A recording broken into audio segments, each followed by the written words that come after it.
무섭도록 폭우가 내리는 일기 가운데서도 오늘 주님의 은혜를 사모하며 성전을 향해 나오신 사랑하는 모든 성도님들과 여러분의 가정 위에 하나님의 크신 은혜와 사랑이 함께 하시기를 간절히 축원합니다.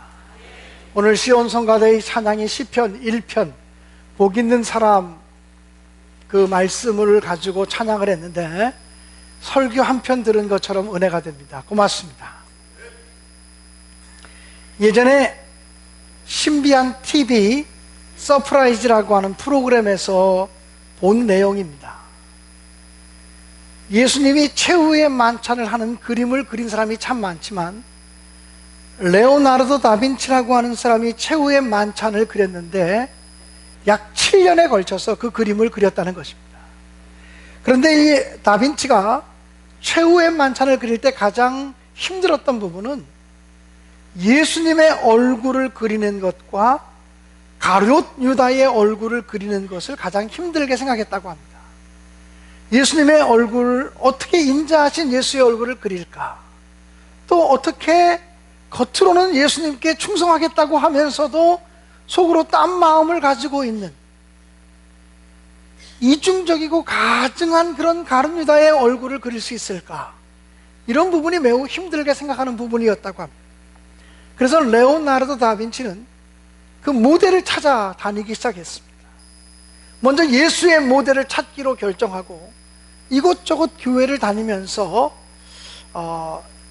아주 덕스럽고 인자하고 은혜가 넘치는 얼굴들을 찾기 시작했습니다. 한 교회를 갔는데 마침 너무나 인상이 선하고 착해 보이는 청년을 만나게 되었습니다. 그래서 다빈치는 그 교회의 주임 사제를 찾아가서 그 청년이 어떤 사람인지에 대해서 먼저 물어보았습니다. 그랬더니 사제가 말하기를 우리 교구에서 가장 성실하고 진실하며 그리고 착한 청년이라고 얘기해 주었습니다. 다빈치가 그 사람에게 접근해서 내가 예수님을 중심으로 한 최후의 만찬이라고 하는 그림을 그리고 있는데 그 그림에 예수님의 얼굴을 그리려고 할 때 당신을 모델로 쓰고 싶다. 그랬더니 흔쾌히 기쁘게 생각하면서 그분이 모델이 되어 주었다고 합니다. 다 그리고 나서 사례를 했지만 내가 어떻게 그 사례를 받겠냐고, 영광스럽게 예수의 얼굴에 모델이 된 것만도 감사한데 내가 어떻게 사례를 받겠냐고 사례를 사양했다는 것입니다. 그리고서 이제 레오나르도 다빈치가 계속해서 그림을 그려나가다가 맨 마지막까지 가룟 유다의 얼굴을 찾지 못하고 있었다고 합니다. 거의 7년이 다 차갈 무렵 이 레오나르도 다빈치는 길가에서 너무나 사악하게 생긴, 그리고 도저히 정말 저런 사람이 있을까 싶을 정도로 정말 가룟 유다의 얼굴과 같다고 느껴지는 얼굴을 찾게 되었다고 합니다. 그래서 그 사람에게 가서 얘기를 했습니다. 내가 그림을 하나 그리고 있는데 당신을 모델로 쓰고 싶다고. 물론 선한 역할은 아니지만 조금 악한 역할의 모델로 쓰고 싶다고. 그러면서 가룟 유다의 얼굴을, 당신의 얼굴을 중심으로 그리고 싶다고 얘기를 했다는 것입니다. 그랬더니 그 청년이 깜짝 놀라면서 이야기하기를 저를 몰라보시겠냐고. 아니 당신이 누구시냐고 그랬더니 제가 7, 8년 전쯤에 선생님이 어느 교회에 저를 찾아오셔서 예수님의 얼굴 모델이 되어달라고 한 사람이 바로 저입니다. 아니 근데 당신의 얼굴이 어떻게 이렇게 변했느냐고. 그동안 타락한 삶을 살면서 세상으로 나가서 지멋대로 살다가 교도소도 갔다 오고 이러면서 그의 얼굴이 7년 사이에 완전히 사악하고 그리고 사단의 얼굴과 같은 표정으로 바뀌어지게 된 것을 보게 되었고, 그 사람을 모델로 해서 가룟 유다를 그렸다는 이야기입니다.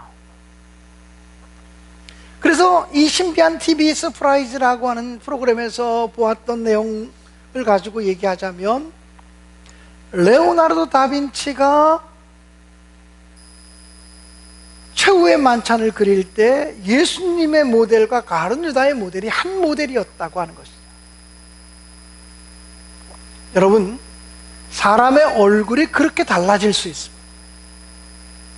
그렇게 순진하고 그렇게 성실하고 그렇게 아름답게 보이던 사람의 얼굴도 한 7, 8년 정도만 지멋대로 막 살면 그 표정 속에 사탄의 표정이 숨어날 수 있습니다. 그 표정 속에 사악한 모습이 드러날 수 있다는 것.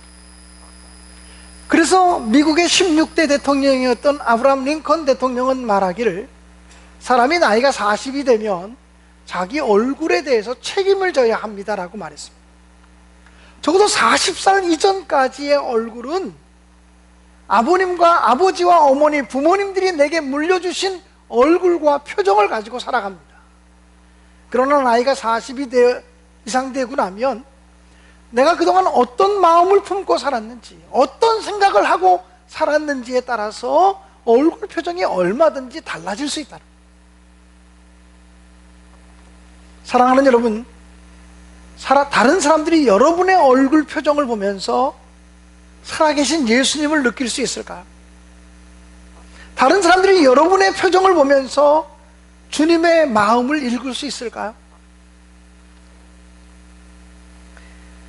우리의 얼굴이라고 하는 것은 개인적으로 우리의 지나간 삶의 역사가 기록되어진 도화지입니다. 내가 어떤 마음을 품고 어떻게 살아왔는지가 얼굴 속에 기록이 되어진다는 거예요. 또 내 마음이 표현되어지는 도화지가 얼굴이라는 것입니다. 그래서 우리나라 사람들도 얼굴에 대한 여러 가지 표현들을 가지고 있습니다. 누구 앞에서 잘못했거나 신뢰를 범하게 되었을 때 그 사람 앞에서 얼굴을 들지 못하면서 이렇게 말합니다. 제가 얼굴을 들 수가 없습니다. 면목 없습니다. 이렇게 말하기도 하죠. 또 어떤 사람이 자기의 체면을 손상시키는 일들을 하면 아니 어떻게 내 얼굴에 그렇게 먹칠을 할 수가 있느냐고 그렇게 묻기도 합니다. 또 어떤 사람에게 무엇을 부탁할 때 제 얼굴을 봐서 좀 들어주십시오. 제 얼굴을 봐서 좀 봐주십시오. 이렇게 말할 때도 있습니다.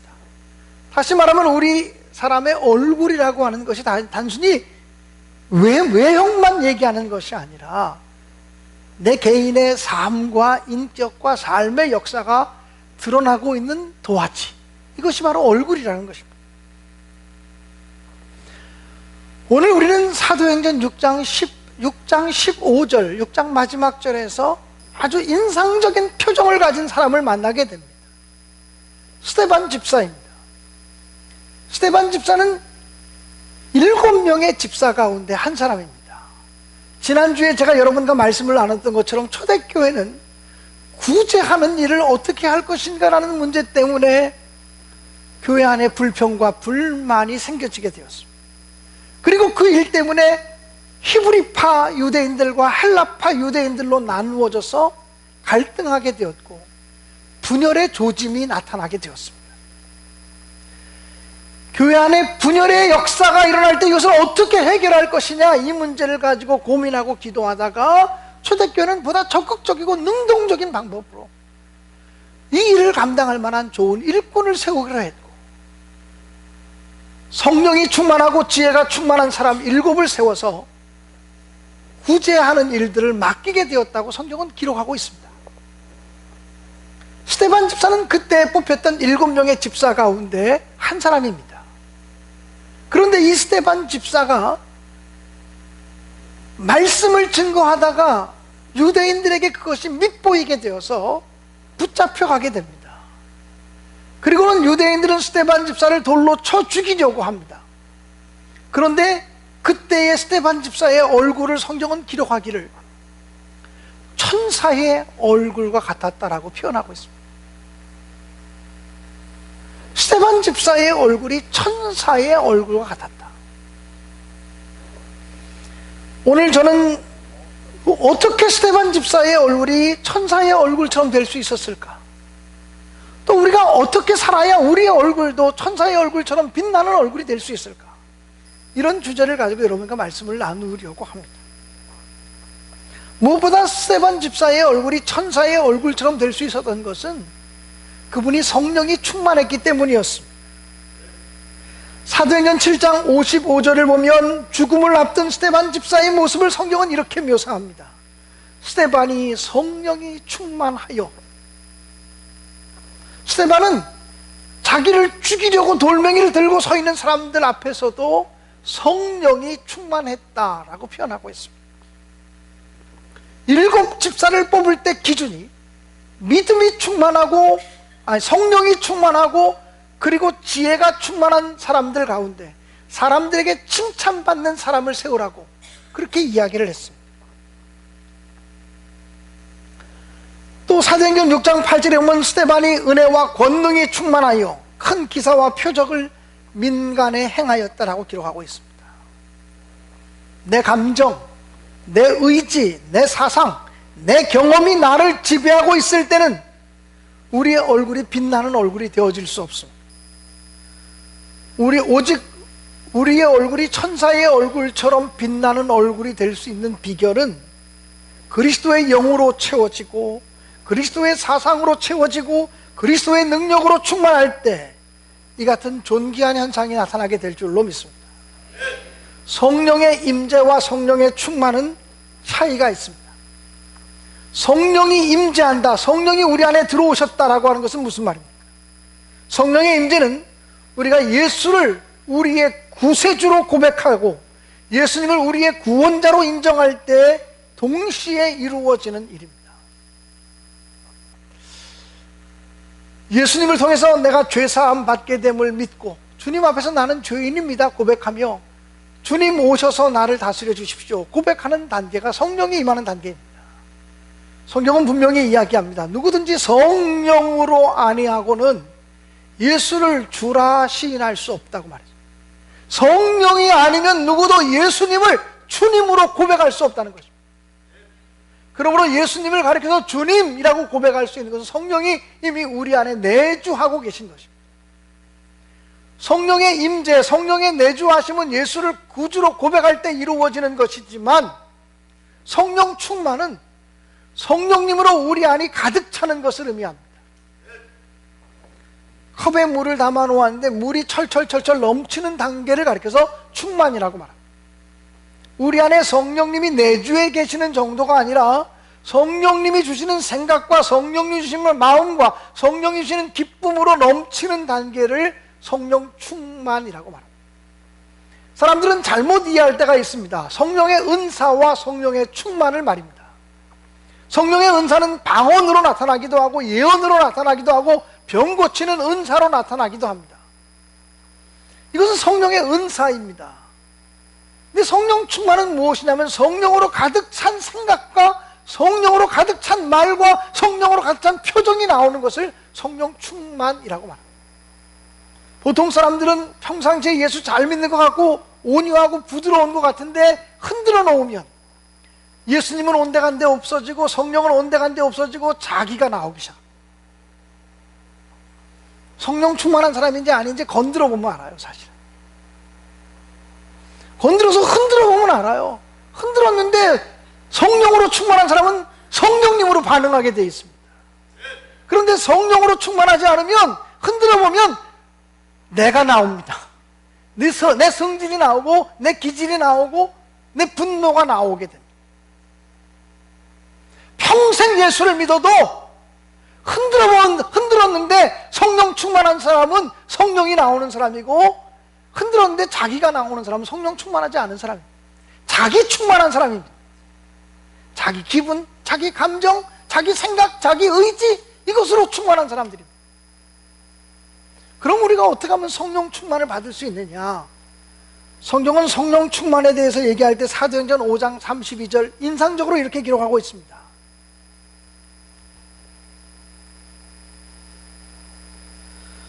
순종하는 자에게 주시는 성령이라고 말입니다. 성령 충만은 어느 때 오는 거냐면 하나님의 뜻에 대해서 순종하고 하나님의 말씀에 대해서 순종할 때 성령 충만이 우리에게 주어진다는 거예요. 그러니까 하나님의 뜻에 대해서 순종하지 않고 하나님의 말씀에 대해서 순종하려는 의지가 없는 사람에게 성령 충만이 주어지는 경우는 없습니다.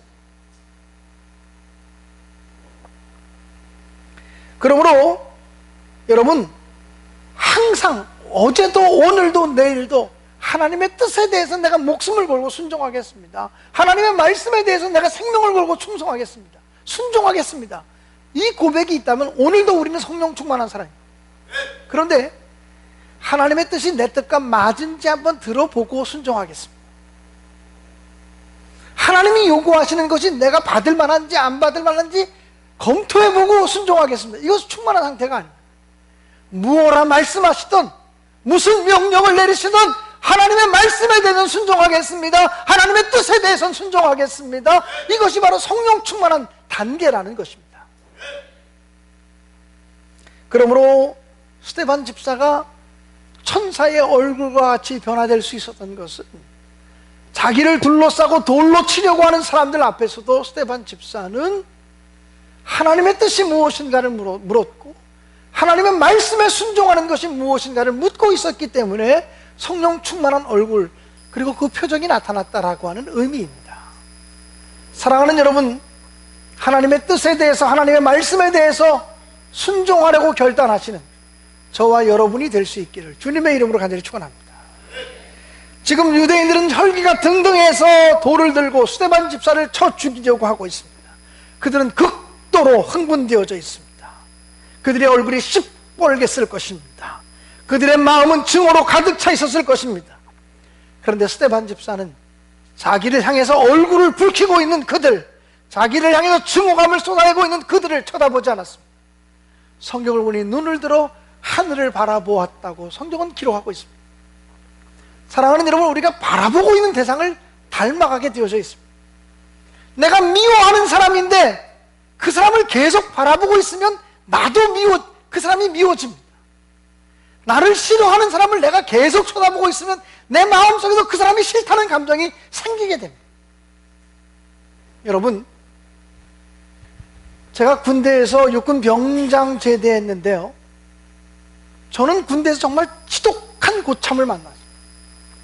세상에 그렇게 지독한, 상식 이하의 지독한 고참을 만날 수 있을까 싶을 정도로 지독한 고참을 만나서 참 많이 맞으면서 군대 생활을 했어요. 요즘은 그런 군대가 아니겠지만 말입니다.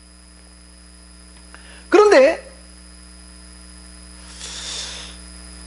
군대에서 참 이상한 것은요, 고참들한테 매를 맞잖아요. 그러면 쫄병 때는 어떤 마음을 갖냐면, 내가 고참 되면 절대로 후배들, 쫄병들 때리지 않겠다고 아주 공개적으로 다짐합니다. 그런데 그 사람이 고참이 되고 나면 더 악한 사람이 되는 것을 볼 때가 있어요. 많이 맞은 사람이 많이 때리는 거예요. 많이 괴롭힘 받은 사람이 또 후배들을 괴롭히면서 옛날 얘기하는 거예요. 우리 고참한테 내가 어떻게 맞은 줄 알아 이놈들아? 이러면서 또 때리는 거 있죠.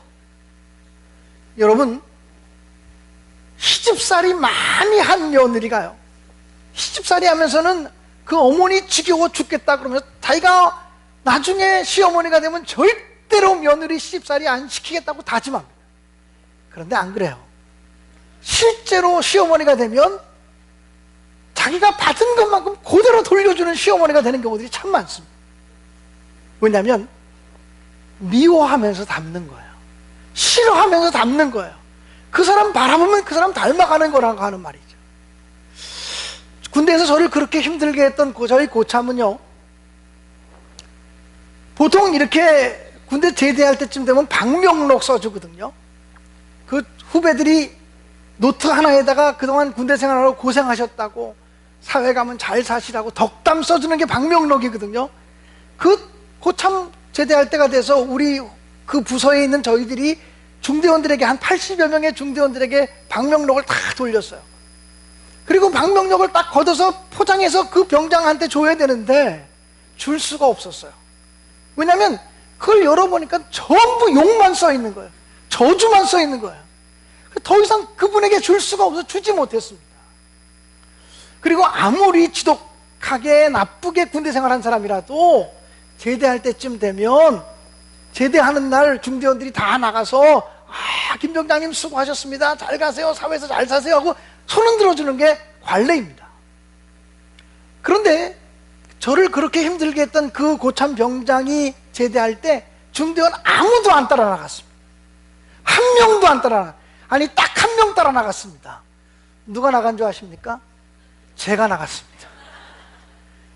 나는 내가 그럼 나라도 따라 나가서 축복해줘야지, 지지해줘야지. 그리고 김 병장님 나가면 잘 사세요 하고 제가 인사 대표로 해줬습니다. 만나고 싶어요. 김삼집 씨 지금 어디 사십니까? 지금도 만나고 싶어. 그 사람 어떻게 사시는지. 여러분, 우리가 미워하면서 담는 거예요. 맨날 미워하는 생각만 하면 그거 바라보면서 나도 미움이 가득 차는 거예요. 나를 향해서 분노하는 사람 쳐다보고 있으면 내 마음속으로 분노가 차는 거예요. 스데반 집사는 자기를 향해 돌을 들고 증오의 마음을 가지고 자기를 돌로 쳐 죽이려고 하는 사람들을 바라보지 않았어요. 그 상황 속에서도 하늘에 계신 하나님을 바라보았어요. 사랑하는 여러분, 어떤 상황 속에서도 주님을 바라볼 수 있는 여러분이 될 수 있기를 간절히 축원합니다. 그럴 때 우리의 얼굴이 주님을 바라보기 때문에 주님의 얼굴과 같은, 천사의 얼굴과 같은 표정이 나타날 수 있음을 의심 없이 믿습니다. 성경에 보면 예수님은 하나님 보좌 우편에 앉으신 분이라고 그렇게 늘 기록되어져 있습니다. 그런데 오직 이 사도행전 본문에서만 예수님 보좌 우편에 서신 것을 스데반 집사가 보았다는 거예요. 성경은 언제나 예수님이 하나님 보좌 우편에 앉으신 분이라고 말씀했는데, 이 본문에서 스데반이 하늘을 우러러 바라보니 예수님이 하나님 보좌 우편에 서셨다는 거예요. 평상시 늘 앉아 계시던 예수님이신데 스데반 집사가 순교하는 그 거룩하고 엄숙한 장면을 바라보면서 너무나 큰 감동이 돼서 주님이 일어나신 거 아닐까요? 스데반 집사를 바라보기 위해서 일어난 거 아닐까요? 어쩌면 스데반 집사의 믿음은 주님을 일으켜 세우는 믿음이었는지 몰라요. 여러분, 12년 동안 혈루증을 앓던 여인은 내가 예수님의 옷자락에만 손을 대어도 내 병이 나을 거라고 하는 믿음이 생겨서 예수의 옷자락을 만졌습니다. 예수의 옷자락을 만지는 순간 바삐 회당장 야이로의 집을 향해 가던 예수의 발걸음이 멈춰섰습니다. 이 12년 동안을 혈루증으로 앓던 한 여인은 예수의 발걸음을 멈춰 세우는 믿음의 사람이었는데, 스데반 집사는 예수님을 일으켜 세우는, 보좌에 앉으신 예수님을 일으켜 세우는 믿음을 가진 사람이었는지 모릅니다. 사랑하는 여러분, 어떤 순간에도 살아계신 주님을 바라보는, 그리고 주님을 묵상하는 저와 여러분이 되셔서 주님의 마음이 우리의 마음이 되어지는 놀라운 은총이 있게 되기를 주의 이름으로 간절히 축원합니다. 이 스데반 집사는 생의 마지막 순간에 주님의 말씀을 묵상했던 것 같아요. 그는 돌에 맞아 죽어가면서도 뭐라고 말하냐면 마지막 들은 기도입니다. 60절에 보면 이렇게 기록되어져 있습니다. 무릎을 꿇고 크게 불러 이르되 주여 이 죄를 그들에게 돌리지 마옵소서. 돌에 맞아 죽어가면서도 주여 이 죄를 그들에게 돌리지 마옵소서라고 기도했습니다. 여러분, 이 기도문 누가 드린 기도문과 비슷합니까? 예수님이 십자가 위에서 드리신 기도와 너무나 흡사하지 않습니까? 예수님이 십자가에 못 박혀서 7마디 말씀을 하셨는데 그 중에 이런 말씀 하시지 않았습니까? 아버지여, 저들은 자기들이 무슨 일을 하는지 알지 못합니다. 저들을 용서하여 주옵소서. 십자가의 주님이 자기를 십자가에 못 박는 로마의 병정들과 유대 관원들과 대제사장들과 서기관들과 이런 사람들을 용서해달라고 기도하셨는데, 이 스데반 집사도 늘 예수의 마음을 품고 예수님의 말씀을 묵상했던가 봐요. 그래서 이 죄를 그들에게 돌리지 말아 달라, 이렇게 마지막 기도하고 잠들었다, 순교했다. 성경은 그렇게 기록하고 있습니다. 이 스데반 집사의 기도는 예수님께 배운 것입니다. 이 스데반 집사는 늘 예수의 말씀을 묵상했고, 내 생의 마지막 순간이 찾아온다면 나는 예수님처럼 말하고 죽으리라, 예수님처럼 한마디만 하고 죽어도 족하겠다, 이런 마음을 품고 살았던 것 같아요. 사랑하는 여러분, 저와 여러분도 예수의 말씀을 가슴에 품고 살아가므로 예수님의 얼굴, 예수의 표정, 천사의 얼굴과 같은 표정을 보이며 살아갈 수 있게 되어지기를 주님의 이름으로 간절히 축원합니다. 용서하는 사람의 얼굴, 용서를 선언하는 사람들의 얼굴의 표정은 천사의 얼굴입니다. 그러나 용서하지 못하는 사람, 복수하려고 하는 사람, 그리고 언젠가 기회를 찾고 복수할 기회를 노리는 사람의 표정은 사악하고 간사할 수밖에 없다는 사실이죠. 이 스데반 집사에 관한 이야기를 하면서 빼놓지 않고 하고 싶은 사람이 또 한 사람이 있습니다. 사울이라고 하는 청년입니다. 스데반 집사를 돌로 쳐 죽일 때 그의 옷을 벗겨서 사람들이 사울이라고 하는 청년의 발 앞에 두니라. 성경은 그렇게 기록하였습니다. 그 사울이라는 청년이 누구입니까? 후에 바울 사도가 되었던 분입니다. 그 사울이라는 청년이 바로 스데반 집사를 돌로 쳐 죽이는데 앞장섰던 책임자였습니다. 그런데 스데반 집사를 돌로 쳐 죽이는데 앞장섰던 책임자가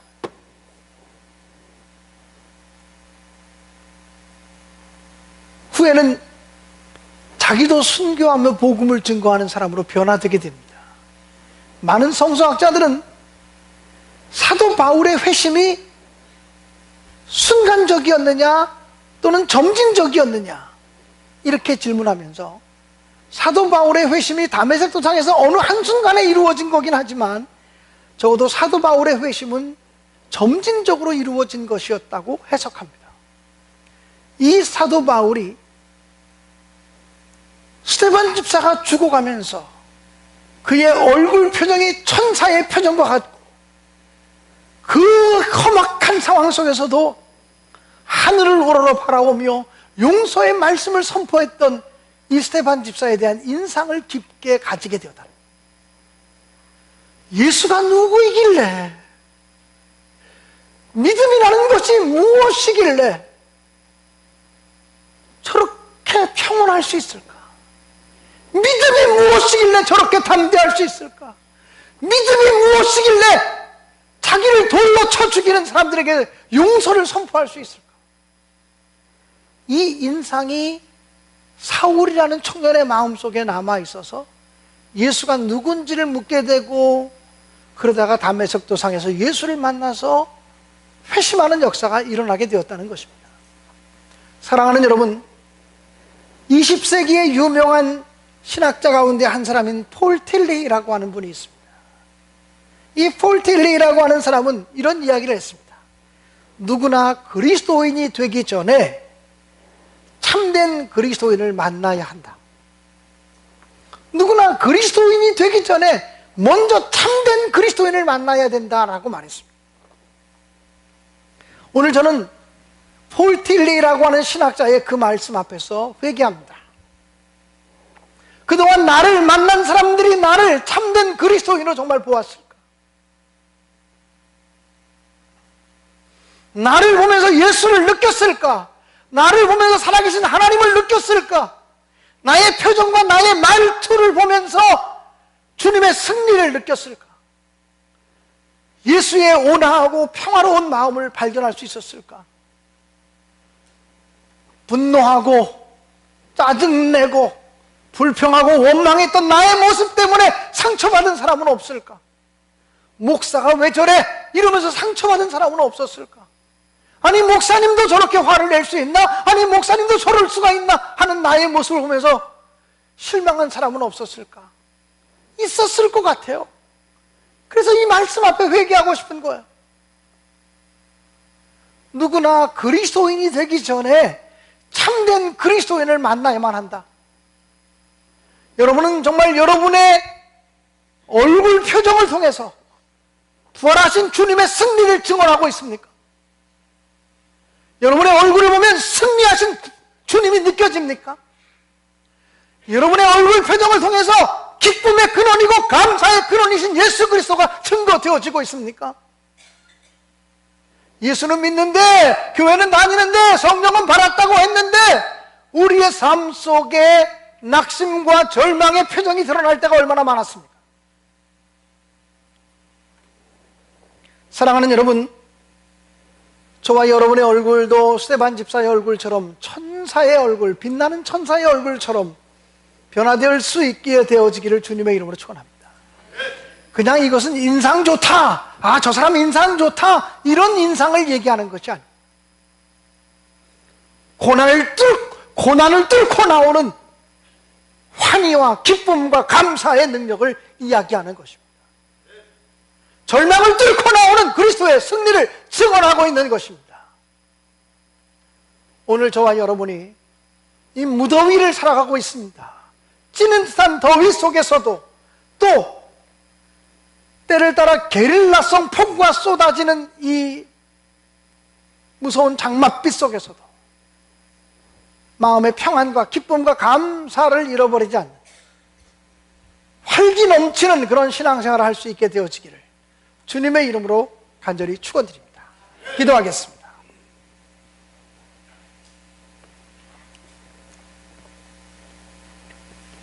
거룩하신 아버지 하나님, 험악한 세상을 살아가면서 우리 얼굴도 험악한 세상을 따라 일그러지고 험악한 사람들을 따라 우리 얼굴이 변화됐던 모습을 기억하며 회개합니다.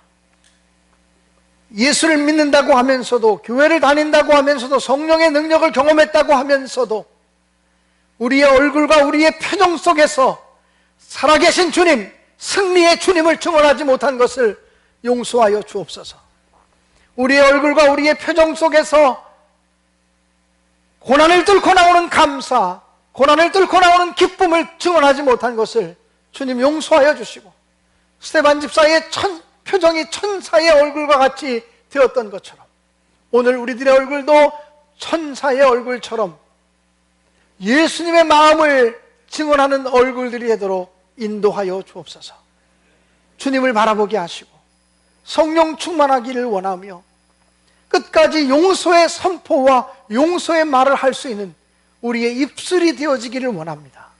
아버지 하나님, 우리 신내교회 성도들 한 사람 한 사람 저들의 삶의 깊은 곳에서부터 주님의 승리와 주님의 기쁨과 주님의 감사와 주님의 영광이 우리 얼굴이라고 하는 도화지를 통해서 명백하게 표현될 수 있도록 은총을 더하여 주옵소서. 존귀하신 예수님의 이름으로 기도하옵나이다. 아멘.